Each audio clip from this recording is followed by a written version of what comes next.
The space station Valora 9 floated in the darkness between three solar systems. It was old, massive, and filled with creatures from 100 different worlds. Ships came and went every hour. Traders sold strange goods in the market streets. Soldiers walked with weapons on their backs. And in the middle of all this noise and chaos, a young woman with pale blue skin stepped off a golden shuttle and looked around with tired eyes.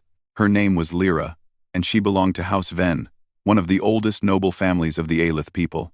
She was beautiful in the way all Aelith were beautiful, tall, thin, with silver eyes that seemed to glow in low light. Her white hair fell past her shoulders like silk. She wore expensive robes that cost more than most people earned in a year, but none of this made her happy. Behind her walked 6 guards in ceremonial armor. Behind them came Lord Boreth, her future husband. He was also Aelith, but where Lyra was gentle and quiet, Boreth was loud and cruel. He smiled at everyone they passed, but his smile never reached his eyes. "This station is filthy," Boreth said, looking at the crowds with disgust. "But we must attend the Trade Council." "Politics, my dear. You will learn to tolerate it." Lyra said nothing.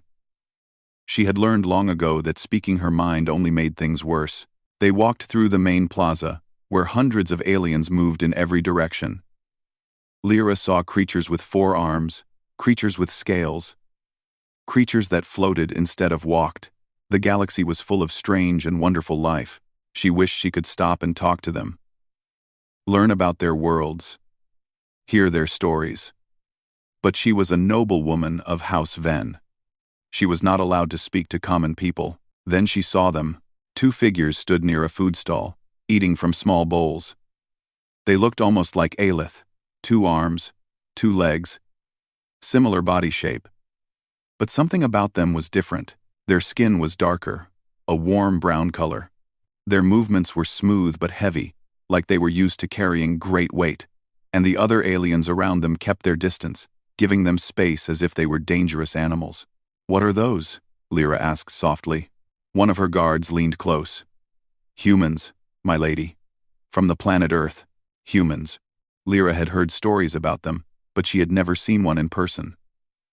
Earth was far away, on the edge of known space. The stories said it was a death world, a planet so dangerous that only monsters could survive there.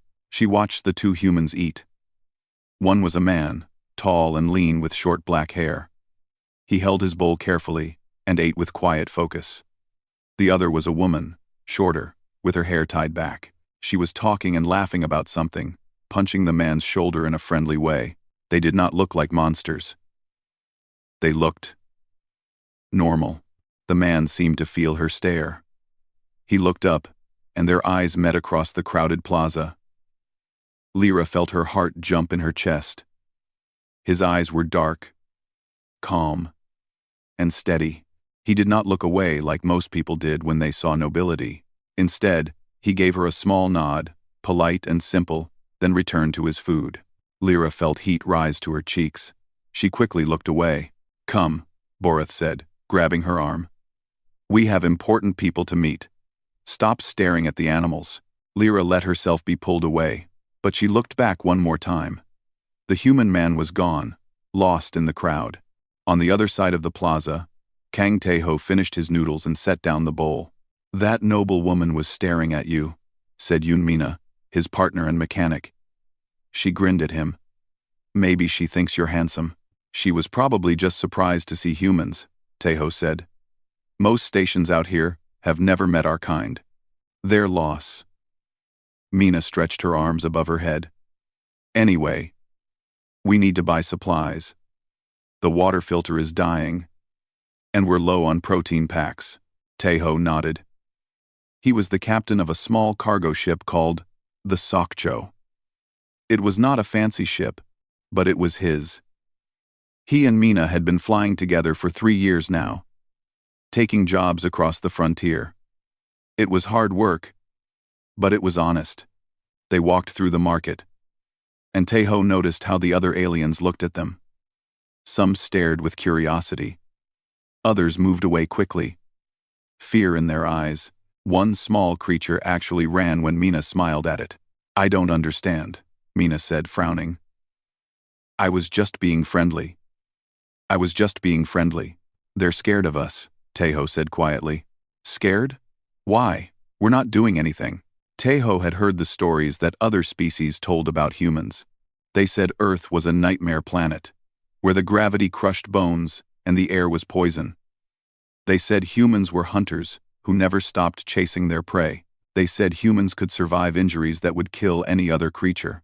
Some of it was true. Some of it was exaggeration. But the fear was real. Just ignore it, Tejo said. Let's get what we need and go. They bought supplies from a nervous merchant who kept looking at their hands as if expecting them to attack at any moment. Tejo paid fairly and thanked him politely. The merchant seemed confused by this. As they carried their goods back to the ship, Mina suddenly stopped. Hey, Captain, look at that. She pointed to a large screen on the wall. It showed an advertisement for something called the Arena of Champions. The image displayed aliens fighting each other while a crowd cheered. Underground fighting, Tejo said. Illegal in most systems, but not here apparently. Mina's eyes narrowed. I heard some nobles run these things. They make aliens fight for entertainment. Not our problem, Tejo said. We deliver cargo. We don't get involved in local politics. Yeah. Mina followed him toward the docks. Still, it makes me sick. Rich people watching others suffer for fun. Tejo said nothing, but he agreed with her. Back on the Sokjo, he stored the supplies and checked the ship's systems. Everything was running fine. They had a new job waiting a delivery to a mining colony 2 systems away. Simple work. Safe work. He sat in the pilot's chair and looked out at the stars. Somewhere on this station, nobles were eating expensive food, while slaves fought for their lives. Somewhere, that blue-skinned woman was probably attending some fancy party, surrounded by guards and luxury. Their worlds were completely different. They would probably never meet again. Tejo started the pre-flight checks and pushed her silver eyes out of his mind. He had work to do. The banquet hall was filled with golden light and the smell of expensive food. Long tables held plates of rare delicacies from dozens of worlds. Music played softly from hidden speakers. Noble families from across the sector had gathered here, dressed in their finest clothes, speaking in careful whispers about politics and power. Lyra sat at the head table, next to Lord Boreth. She wore a dress made of fabric that changed color when she moved. Jewels hung from her neck and wrists. She looked like a princess from an old story. She felt like a prisoner. Boreth was talking to another noble about business. He did not look at her or speak to her. She was decoration to him, nothing more. A pretty thing to show off to his friends. And the fighting pit, Boreth said loudly, has a new champion. A Grundar warrior named Korvac. 8 feet tall. 4 arms. Born for combat. He has won 15 matches without losing once. The other nobles made impressed sounds. Fighting pits were popular among the rich. They would bet huge amounts of money on aliens killing each other while they watched from comfortable seats. You should see him fight, Boreth continued. He tears his opponents apart. Literally. Last week, he pulled the arms off a Kelvian soldier. The crowd loved it. Lyra felt sick. She put down her fork and looked away. Boreth noticed. He leaned close to her ear. You disapprove, my dear? It is cruel, she said quietly. Those fighters are slaves. They have no choice. They are property, Boreth said coldly. And property exists to be used. You would do well to remember that. His hand closed around her wrist, squeezing hard enough to hurt. After all, our marriage is not about love. It is about politics. Your family needs my money. My family needs your bloodline. You are property too, Lyra. Never forget it. He released her wrist and returned to his conversation, laughing at something another noble said. Lyra stared at her plate. Her eyes burned, but she would not cry. Not here. Not in front of these people. The banquet lasted for hours. Lyra smiled when she was supposed to smile. She nodded when she was supposed to nod. She played the perfect noble daughter, just as she had been trained to do since childhood. When it finally ended, Borath escorted her to her quarters. The room was beautiful, soft beds, expensive furniture, windows looking out at the stars. But the door locked from the outside. Her guards stood in the hallway, keeping her safe, keeping her trapped. Lyra waited until the station's night cycle began, and the hallways grew quiet. Then she changed into simple clothes, covered her face with a hood, and found the service door that the servants used. She slipped out into the darkness. The lower levels of Valora 9 were completely different from the noble quarters. The lights were dim. The walls were old and dirty. Strange music played from small bars. Aliens of all kinds walked through narrow streets, going about their lives without caring about politics or noble families. Lyra loved it. She walked without direction, just happy to be free for a few hours. She looked at shop windows, listened to conversations in languages she did not understand, and breathed air that smelled like cooking food and engine oil. Then she saw him. The human man from the plaza was sitting alone at a small food stall. He had a bowl of noodles in front of him and was eating slowly, looking at nothing in particular. Without his partner beside him, he seemed lonely somehow. Lyra knew she should walk away. Talking to strangers was dangerous. If anyone recognized her, if Borath found out, the punishment would be severe. But her feet moved on their own. She sat down on the stool next to him. The human looked at her with those calm, dark eyes. He did not seem surprised. "Hello," Lyra said. "Hello," he replied. There was a long silence. Lyra realized she had no idea what to say. She had never started a conversation with a stranger before. Her whole life had been scripted, planned, controlled. "I saw you earlier," she finally said. "In the plaza. You nodded at me. I remember. Most people look away when they see nobility. They bow, or they run. You did neither." The human shrugged. "Where I come from, we don't bow to people just because they're rich." Lyra felt herself smile. "Where do you come from?" "Earth. I have heard stories about Earth. They say it is very dangerous." "It can be." He finished his noodles and set down the bowl. "But it's also beautiful. There are mountains so tall they touch the clouds. Oceans so wide you can't see the other side. Forests full of life, deserts full of silence." He paused. "And rain. Do you know what rain is? Water falling from the sky?" "Yes. On Earth, sometimes the sky turns gray, and water falls down, gentle and soft. It makes a sound like music when it hits the ground. Everything smells fresh and clean afterward." He looked at her. "I miss rain." Lyra tried to imagine it, water falling from above, touching her skin, making music. It sounded magical. "I have never seen rain," she said. "I have lived on ships and stations my whole life." "I have lived on ships and stations." "That's sad," the human said simply. "Yes," Lyra agreed. "It is." They sat in comfortable silence for a while. Lyra ordered a bowl of noodles for herself. They were salty and simple. Nothing like the fancy food at the banquet. They were delicious. "My name is Lyra," she said. "Kang Tae-ho," he replied. "But most people just call me Tae-ho." Tae-ho. She tested the name. It felt nice in her mouth. "Why are you here alone? Where is your friend?" "Mina is sleeping on the ship. She gets tired after a long day." "Are you not tired?" He shook his head. "I don't sleep much. Bad dreams, sometimes." Lyra understood bad dreams. She had them too. Suddenly, she heard footsteps, heavy, armored footsteps. Station security guards were walking down the street, checking faces. If they found a missing noblewoman in the lower levels, there would be questions. Borath would be informed. Lyra tensed, ready to run. Then, Tae-ho moved. Without saying anything, he shifted his body to block her from view. He leaned on the counter, casual and relaxed, making himself look like just another customer. The guards walked past without stopping. When they were gone, Lyra let out a breath she didn't know she was holding. "You didn't have to do that," she whispered. Tae-ho looked at her. "Seemed like you didn't want to be found." "No, I did not." He didn't ask why.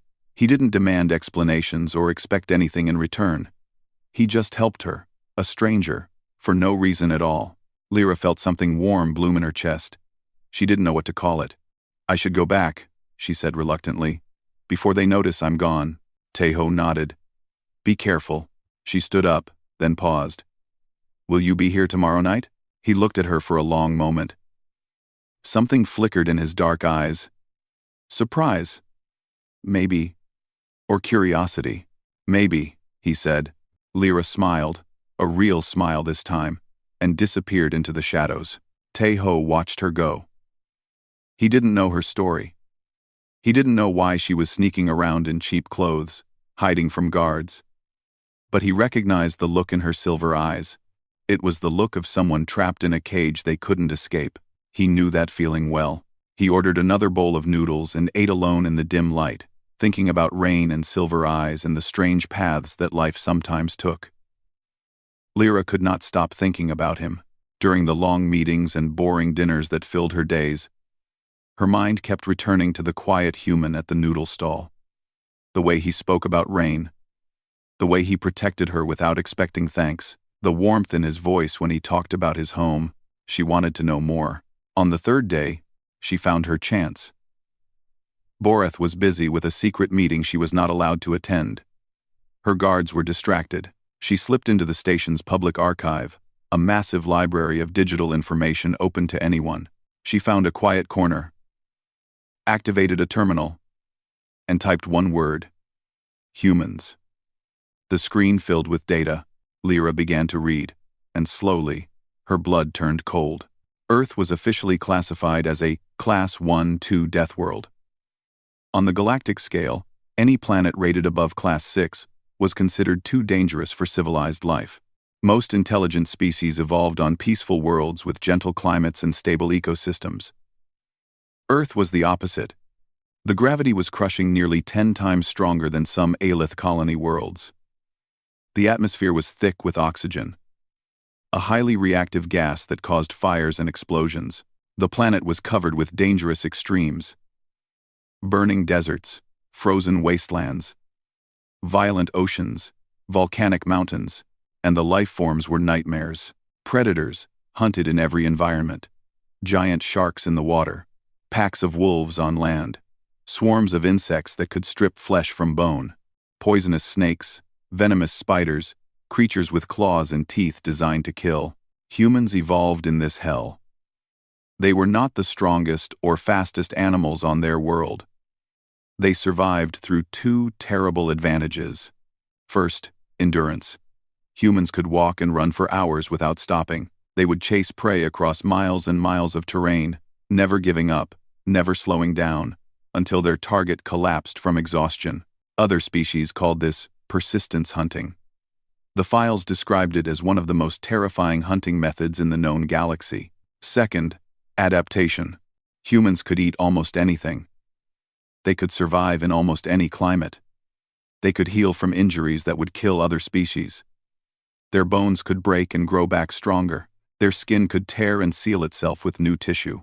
They fought off diseases that would destroy entire populations of other aliens. Lyra found reports from first contact missions. One report described a human soldier who was shot 5 times and continued fighting for 2 hours before accepting medical treatment. Another described a human who cut off her own arm to escape a trap, then walked 12 miles to safety. A third described a human who fell from a great height, shattered both legs, and crawled for 3 days to reach rescue. They did not stop. They did not quit. They simply refused to die. The files also contained cultural information. Humans kept predators as companions. They called them pets. They lived with wolves that they had bred into loyal dogs. They played with small cats, descendants of efficient killers.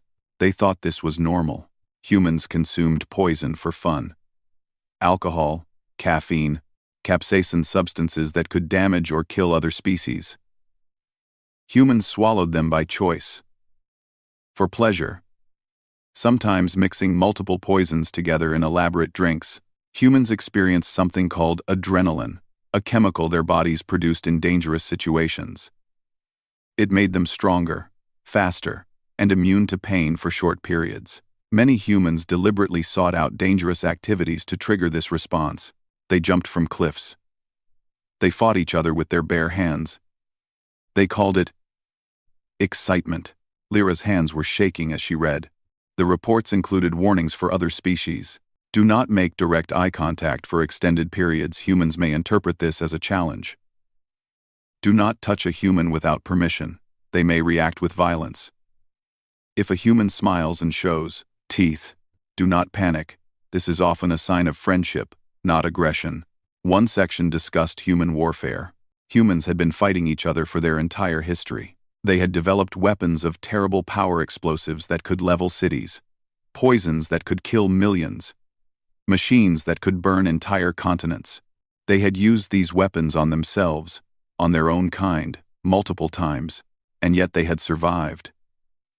They had rebuilt.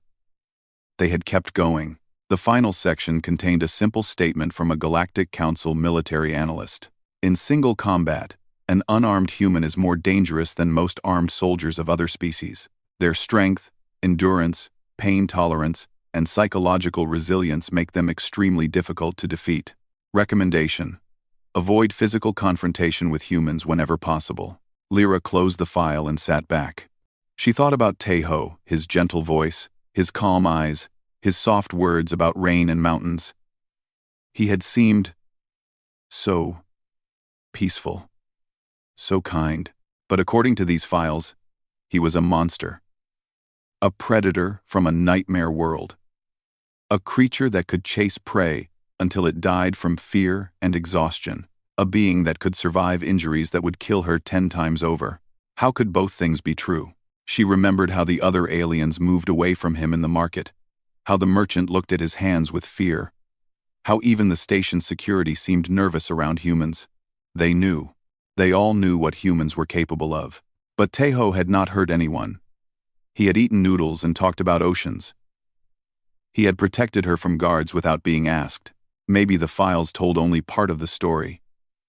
Maybe humans were like fire, dangerous and destructive, but also warm and life-giving. Maybe they could choose what to be. Lyra made her decision. That night, she snuck out again. She found Taeho at the same noodle stall. He looked up when she sat down, and something like warmth flickered across his face. "You came back," he said. "I did," she replied. "I have questions." "About what?" "About Earth, about humans, about you." Taeho studied her for a long moment. Then he smiled, and yes, she could see his teeth, but it did not look like a threat. It looked like welcome. "Ask," he said. So she asked. They talked for hours that night. She asked about persistence hunting, and he explained that modern humans rarely hunted anymore. She asked about adrenaline, and he admitted that yes, sometimes he felt it, but he had learned to control it. She asked about violence, and his face grew serious. "Humans can be cruel," he said. "We have done terrible things to each other. Wars, genocide, cruelty beyond imagination." He paused. "But we can also be kind. We build hospitals to heal strangers. We adopt orphans from other families. We travel across the galaxy to help species we have never met." "Which are you?" Lyra asked quietly. "Cruel or kind?" Taeho thought about this for a long time. "I try to be kind," he finally said. "Every day, I try. Sometimes, I fail. But I keep trying." Lyra felt something click into place in her heart. This was the truth about humans.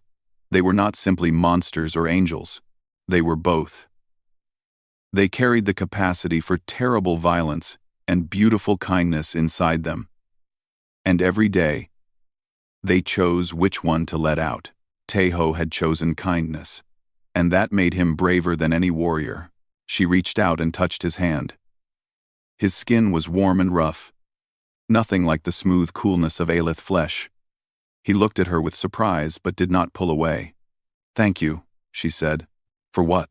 "For being honest. For trying." They sat together in the dim light, two strangers from different worlds, and for the first time in her life, Lyra felt like she was exactly where she was supposed to be. Everything changed on the 5th day.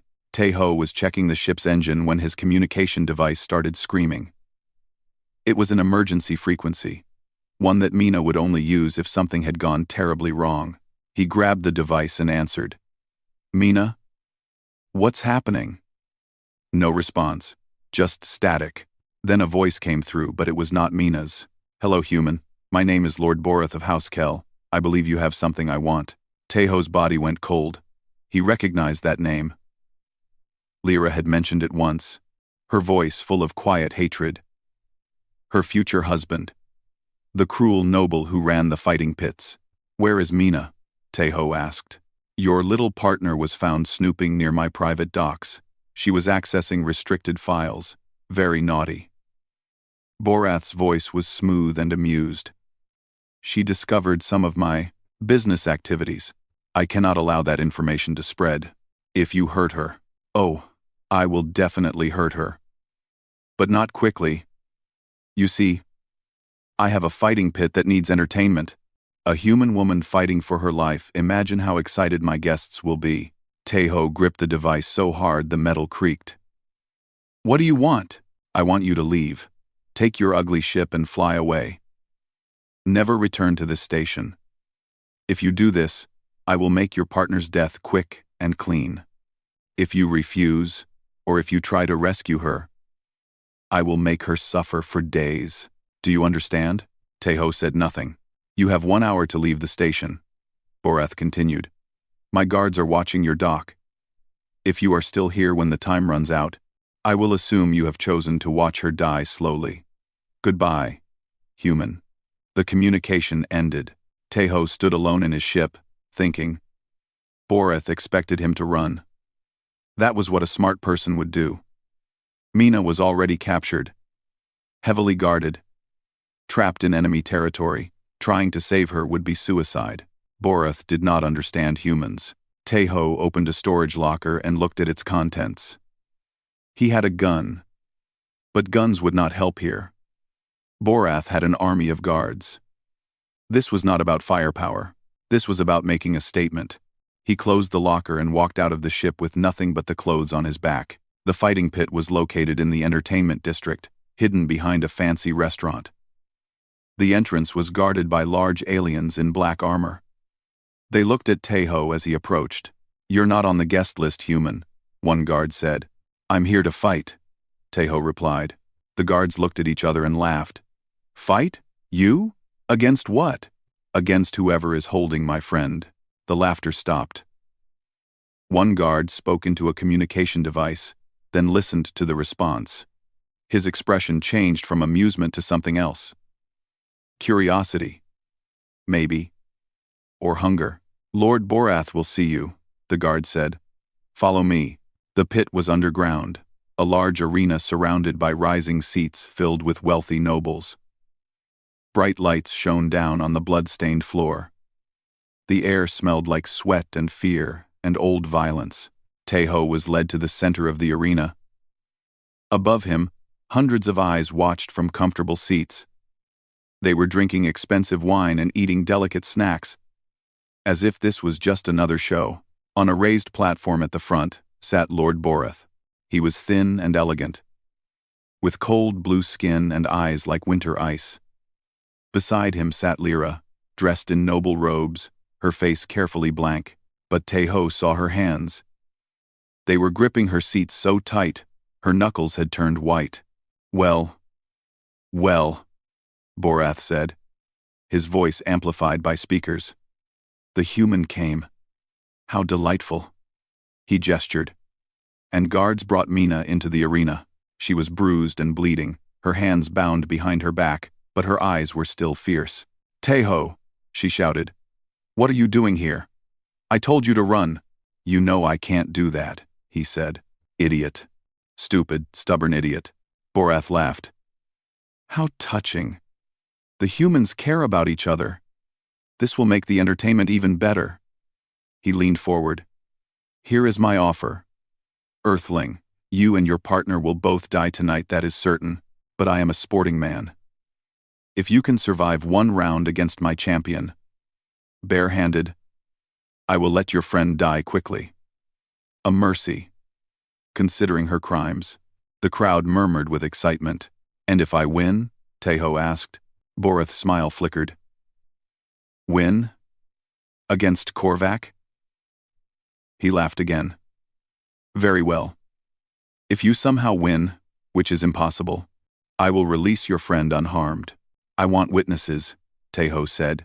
Everyone here hears this deal. Of course, of course. Let all present witness.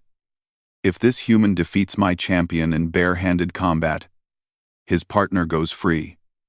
Borith spread his arms wide. Satisfied? Teho nodded. A gate on the far side of the arena opened, and Korvac walked out. He was massive, 8 feet tall, with thick gray skin like armor plating. 4 arms, each one bigger than Teho's entire body. His face was flat and brutal, with small eyes and a mouth full of sharp teeth. Every step he took shook the ground. He had been bred for fighting since birth. Trained, enhanced, perfected. He was the greatest warrior in Borath's collection. Undefeated in 30 matches, the crowd went silent with anticipation. Teho looked at the monster in front of him. He thought about Mina, bruised and bloody but still fighting. He thought about Lyra, trapped in her golden cage, forced to watch. He thought about Earth, where he came from. Humans had faced worse. They had killed mammoths with sticks. They had fought lions with spears. They had survived ice ages, plagues, wars, disasters. They had faced extinction 100 times and kept going. One big alien was not going to stop him. Teho removed his jacket and handed it to a guard. He rolled up his sleeves and stepped into the center of the arena. Korvac laughed, a deep rumbling sound. Little human, I will break you slowly. Make you scream for my lord's amusement. Teho said nothing. He just watched, breathing slowly, letting his body relax and his mind focus. The gong sounded. The fight began. High in the stands, Lyra leaned forward, her heart pounding so hard she could hear it in her ears. She had read the files. She knew what humans could do. But knowing was different from seeing. Borith was smiling beside her, confident in his champion's victory. She prayed he was wrong. She prayed the quiet man who talked about rain would somehow survive. She prayed for a miracle. Korvac attacked first. His upper right arm swung down like a hammer, fast and brutal, aimed at crushing Teho's skull with a single blow. The crowd gasped. Mina screamed, but Teho was not there. He moved at the last moment, sliding sideways, letting the massive fist slam into the ground where he had been standing. Dust exploded from the impact. The arena floor cracked. Korvac growled and swung again, 2 arms this time, coming from different directions. Teho ducked under one and stepped inside the other, moving close to the giant's body, where his long arms could not reach easily. He struck hard and fast at Korvac's knee. The crowd expected him to bounce off like a stone hitting a wall. Instead, Korvac stumbled. The human had found a nerve cluster, a weak point in the Grundar's armor-like skin. The crowd went silent. Korvac recovered quickly, roaring with anger. He grabbed at Teho with all 4 arms, trying to catch him, crush him, tear him apart. But the human kept moving, never staying in one place, always circling, always watching. To the nobles in the stands, it looked like running away, like cowardice. Teho knew better. He was studying. Every species had patterns, ways they moved, habits they followed without thinking. Korvac was strong and fast, but he was also arrogant. He had never fought anyone who could survive his first few attacks. He did not know how to adapt. Teho did. 3 minutes into the fight, Korvac finally caught him. A massive hand closed around Teho's left arm and pulled him off the ground. The crowd cheered. Korvac lifted him high, ready to slam him into the floor, to shatter his bones and end the fight. But Teho did not struggle or panic.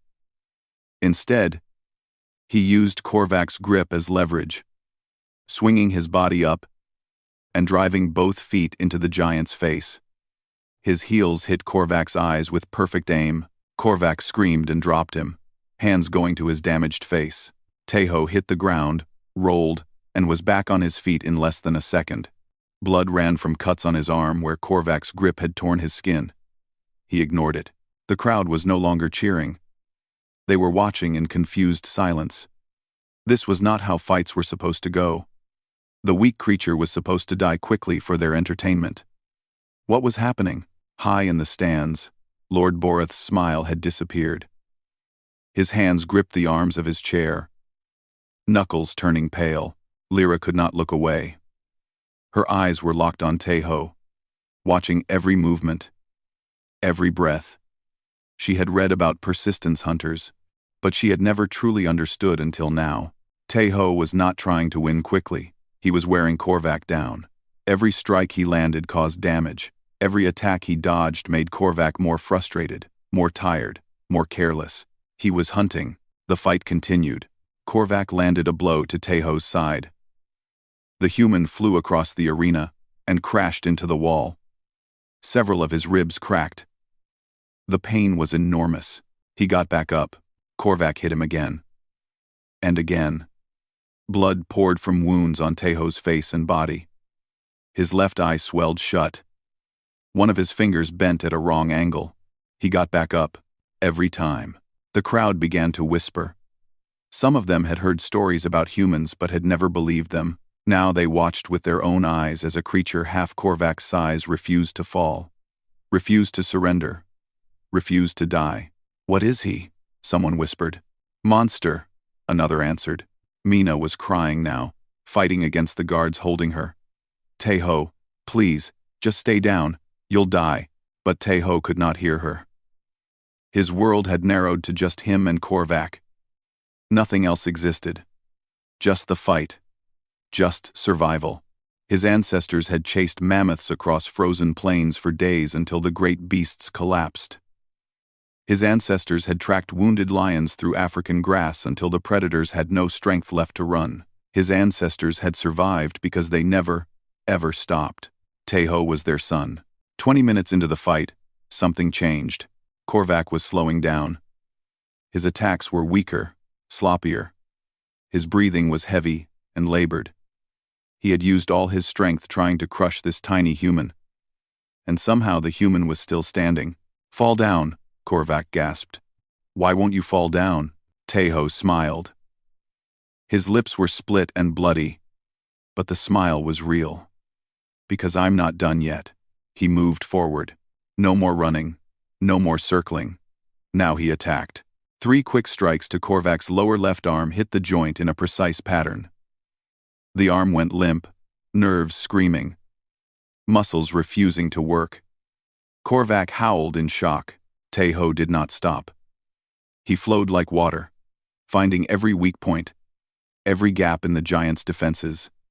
Throat, knees, eyes, spine.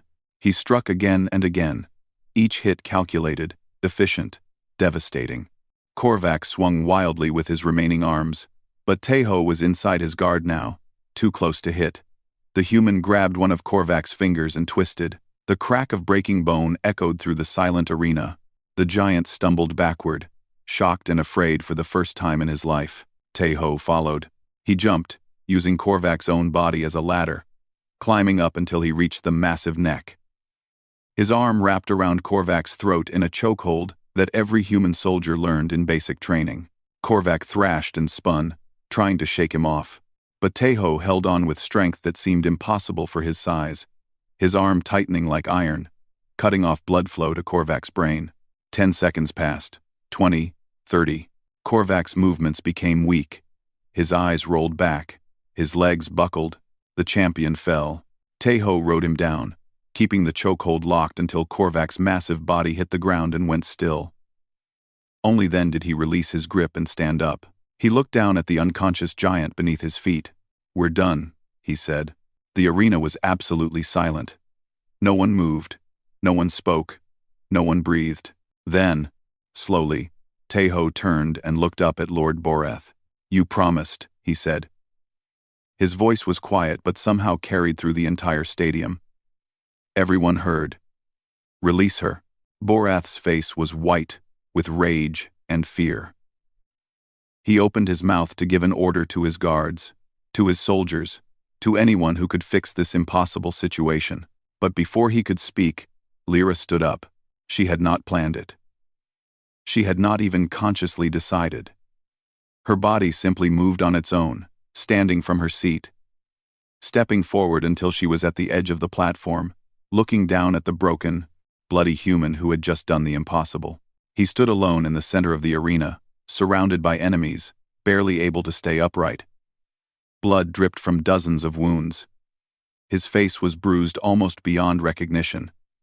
He had nothing left, but he had won. And in that moment, looking at him, Lyra felt something she had never felt before.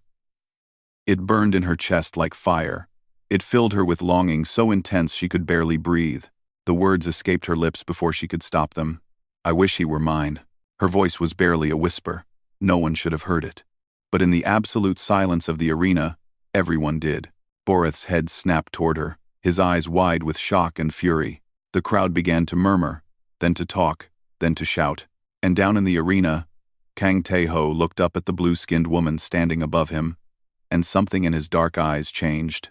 For the first time since the fight began, he smiled. The arena erupted into chaos. Nobles were shouting, guards were running, and Boreth was screaming orders that no one seemed to hear. His face had turned a dark shade of purple, his cold composure completely shattered. "Kill them," he roared. "Kill both humans now. I command it." His guards started to move toward the arena floor, weapons drawn.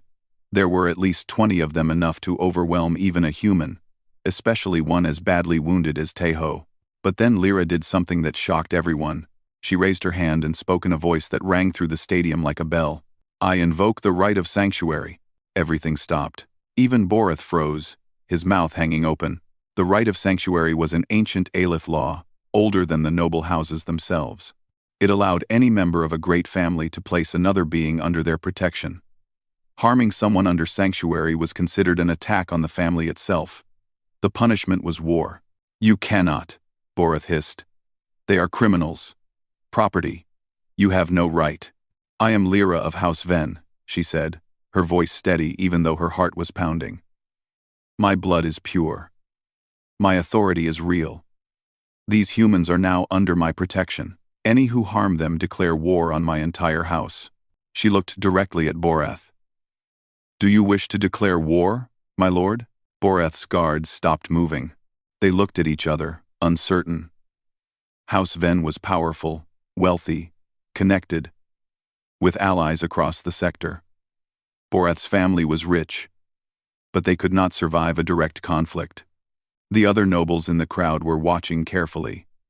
Many of them had lost money betting on Korvac. Many of them were disgusted by what they had seen tonight. A lord breaking his word in front of witnesses, trying to murder a man who had won fairly. One old noble stood up. "The human won the fight. The deal was witnessed. Honor demands his friend be released." Another noble agreed. Then another. Soon, voices were calling from all around the arena, demanding that Boreth keep his promise. He had lost. Boreth's face twisted with hatred as he looked at Lyra. "This is not over," he whispered, soft enough that only she could hear. "You have made an enemy tonight, little girl. You will regret this." "Perhaps," Lyra replied. "But not today." She walked down from the platform, ignoring the guards who stepped aside for her, ignoring the whispers and stares from the crowd. She walked across the blood-stained arena floor until she reached Tae-ho. He was barely standing. Up close, she could see how badly he was hurt. Blood covered most of his body. His breathing was shallow and painful. One of his eyes was completely swollen shut, but he was alive. He had won. "Can you walk?" she asked softly. "Maybe," he said, slowly. She put his arm over her shoulder, taking some of his weight. He was heavier than she expected, dense with muscle that her people simply did not have. But she managed. Guards released Mina, who ran to her captain's other side. Together, the two women half-carried Tae-ho out of the arena. "You're the noble woman," Mina said, looking at Lyra with surprise. "From the plaza. He talked about you." "He did?" "Said you had kind eyes." Mina grunted as she adjusted her grip on Tae-ho. Didn't mention you were crazy enough to challenge a lord in his own territory. I did not plan it, Lyra admitted. I just could not watch anymore. They moved through the corridors as fast as they could, which was not very fast at all. Taeho was fading in and out of consciousness, mumbling words that Lyra could not understand. Your ship, Lyra said. Is it ready to fly? If we can get there, Mina replied. Borith's people might try to stop us anyway. He doesn't seem like the type to care about ancient laws. No. He will wait. Lyra knew Borath too well. He cannot attack openly without losing face. But he will find another way. We must leave tonight. While the witnesses are still talking, they reached the docking bay after what felt like hours. The Sokcho sat waiting. Small and battered but beautiful in its own way. The ramp was down. Safety was just steps away. Then a voice called out from the shadows. Lyra. She turned. A figure stepped into the light, one of Borath's personal agents, a thin Aelith with cold eyes. Lord Borath wishes me to deliver a message, the agent said. He says that the engagement is not ended. You are still bound by contract. If you leave this station, you will be considered a runaway. Your family will pay the penalty. Lyra felt ice run through her blood. The contract. Her family had signed it when she was young, promising her to Borath in exchange for economic support. Breaking it would bankrupt House Ven. I understand, she said quietly. The agent smiled. Good. Then you will return with me now. Lyra looked at the ship. At Mina, struggling to keep Taeho upright. At the stars visible through the hangar bay doors. She thought about her whole life, the lessons, the rules, the expectations, the golden cage she had been raised in. The future mapped out for her before she was even born. She thought about Rain. No, she said. The agent's smile disappeared. What? I said no. Lyra's voice was steady. I am not going back. Not to Borath. Not ever. Your family will survive. They survived before the contract. They will survive after. She looked the agent directly in the eyes. Tell Borath that I am done being property. Tell him I choose my own path now. She turned her back and walked up the ramp of the ship. The agent did not follow. Perhaps he was too shocked. Perhaps he was afraid. Perhaps he simply did not care enough to fight. Mina stared at Lyra with new respect as they laid Taeho down in the ship's small medical bay. You just gave up everything. Your family, your money, your whole life. Yes, Lyra said. Why? Lyra looked at the unconscious human on the table. His face was bloody and broken. But underneath the damage, she could still see the gentle man who talked about Rain. Because he walked into hell for someone he loved, she said. I wanted to know what that felt like. Mina was silent for a long moment. Then she laughed a short, sharp sound. Captain's going to kill me for saying this, she said, but I think I like you. The ship's engines hummed to life. Mina ran to the cockpit to fly them out. Lyra stayed in the medical bay, cleaning Taeho's wounds, bandaging what she could. His eyes opened briefly as she worked. Lyra? He whispered. I am here. What are you doing on my ship? Running away. She smiled, though her eyes were wet. Is that acceptable? He was quiet for a moment. Then his bruised lips curved into something like a smile. Yeah, he said. That's acceptable. He closed his eyes and slept. Outside the viewport, the station grew smaller and smaller, until it was just a point of light among millions of others. Lyra watched it disappear, and felt no regret. She was free. The Sokcho drifted through hyperspace, wrapped in the strange blue light that existed between the stars. Outside the viewports, reality itself seemed to bend and twist, forming patterns that no mind could fully understand. 3 days had passed since they fled Valora 9. Taeho lay in his narrow bed, healing slowly. Human medicine was simple, but effective painkillers, bandages, rest. His cracked ribs would take weeks to fully mend. His bruises would fade, his scars would remain. He did not mind the scars. They were proof that he had survived.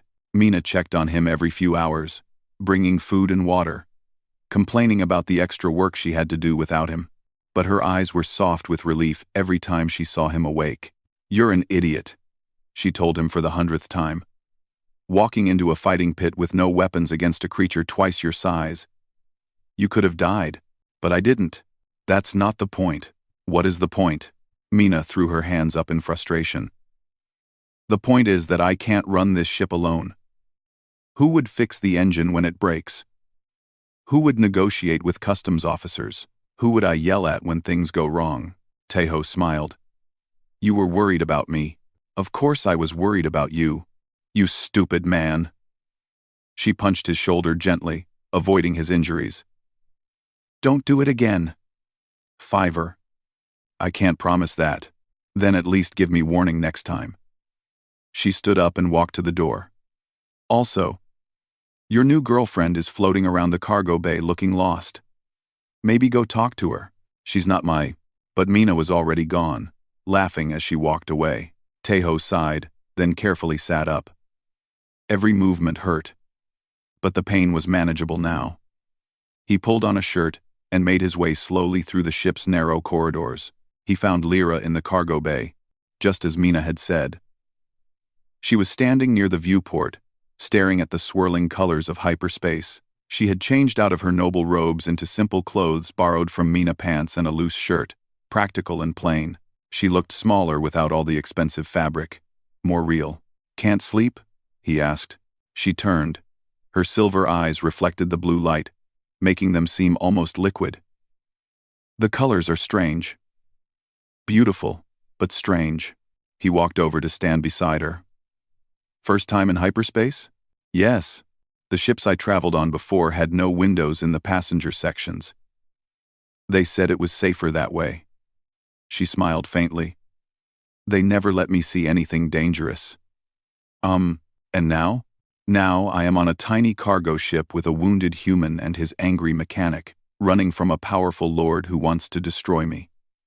She paused. "I have never felt more alive." "Lime." Tejo laughed, then winced as his ribs complained. "You have a strange definition of alive, perhaps." She turned to face him fully. "Tejo, I need to ask you something." "Go ahead." "In the arena, when I spoke." She hesitated, her pale cheeks flushing violet. "When I said what I said, did you hear?" He remembered. Standing in the blood-stained arena, broken and exhausted, looking up at the blue-skinned woman who had just defied a lord for him. The whisper that somehow carried through the silence, "I wish he were mine." "I heard," he said quietly. Lyra looked away. "I did not mean to say it out loud. It just came out. I apologize if it was inappropriate." "Don't apologize." She looked back at him, surprised. Tejo struggled to find the right words. He was not good at this, feelings, emotions, saying what he meant. He had spent his whole life being practical, logical, controlled. But something about this woman made him want to try. "On Earth," he said slowly, "we have a saying. Actions speak louder than words. Do you know what that means?" "I think so.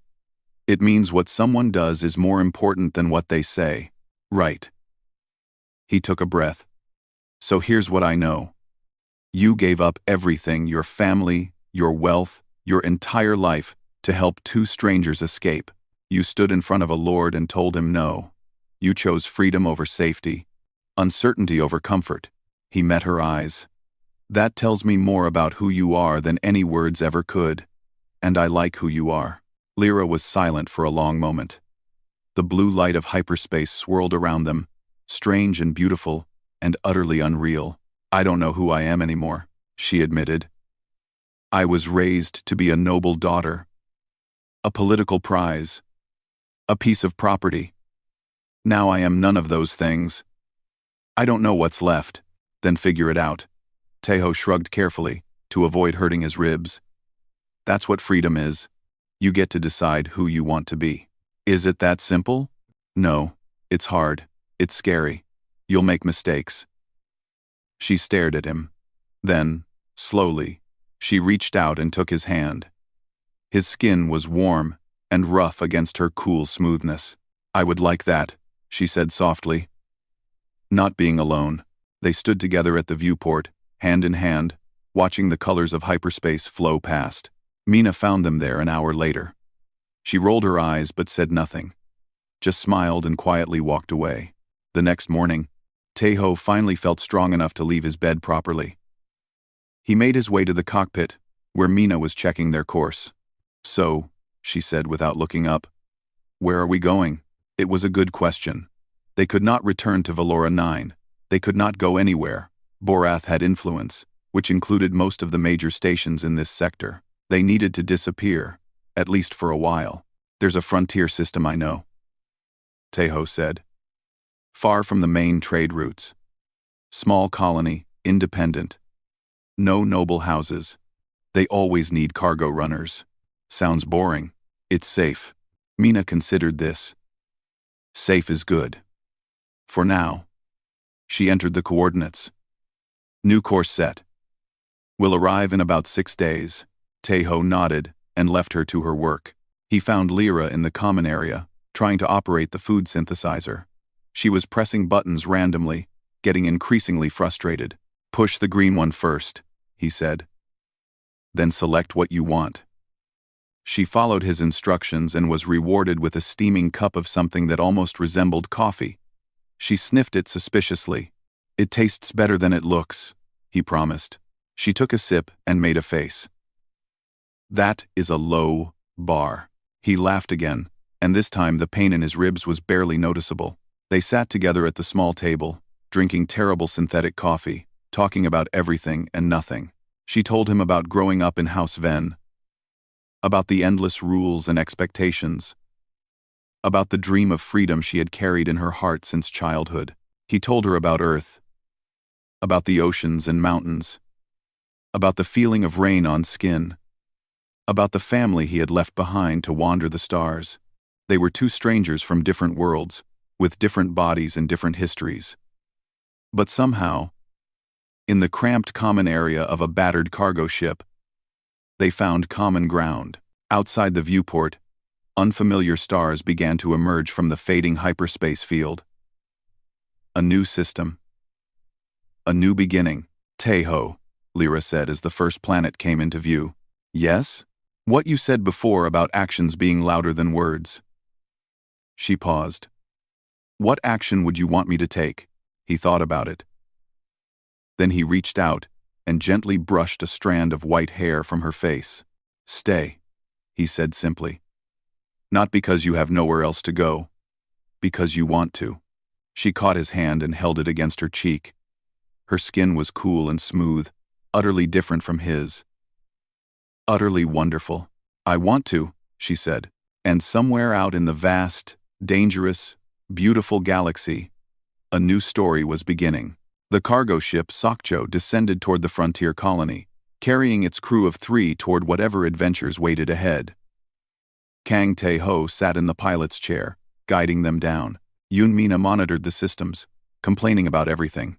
And Lyra of House Van No, just Lyra now stood behind them, watching through the viewport with silver eyes full of wonder.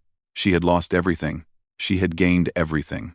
And when Tae-ho glanced back at her and smiled, she smiled back and whispered, so softly that only he could hear, "Mine."